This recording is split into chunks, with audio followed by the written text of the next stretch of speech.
नमस्कार दोस्तों, आप सभी का हमारे चैनल स्पिरिचुअल पाथवे धनु में स्वागत है।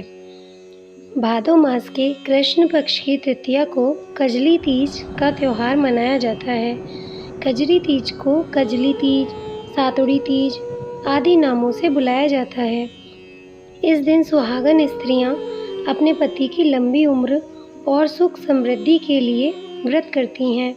धार्मिक मान्यताओं के अनुसार इस व्रत से प्रसन्न होकर भगवान शिव व माता पार्वती सभी मनोकामनाएं पूर्ण करते हैं। अगर किसी लड़की की शादी में कोई बाधा आ रही हो तो कजरी तीज का व्रत करने से सभी बाधाएं दूर हो जाती हैं। इस दिन घर में झूला डाला जाता है और स्त्रियां झूला झूलकर अपनी खुशी व्यक्त करती हैं। कजरी तीज का यह व्रत कजली गीतों के बिना अधूरा होता है। पौराणिक मान्यताओं के अनुसार मध्य भारत में कजली नाम का एक जंगल था, जिसके राजा का नाम दादुरी था।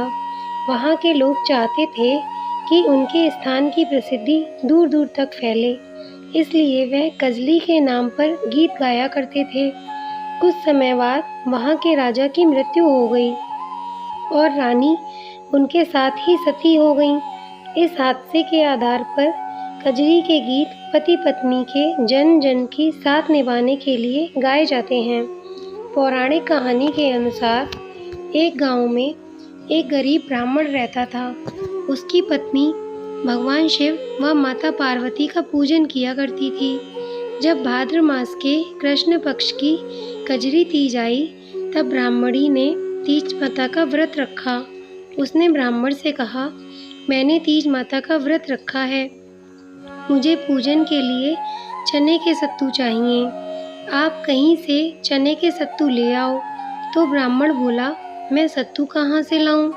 इस पर ब्राह्मणी ने कहा, मुझे सत्तू चाहिए, चाहे आप चोरी करें या डाका डालें, लेकिन मेरे लिए सत्तू लेकर आएं। रात का समय था। ब्राह्मण घर से निकलकर साहूकार की दुकान पर गया।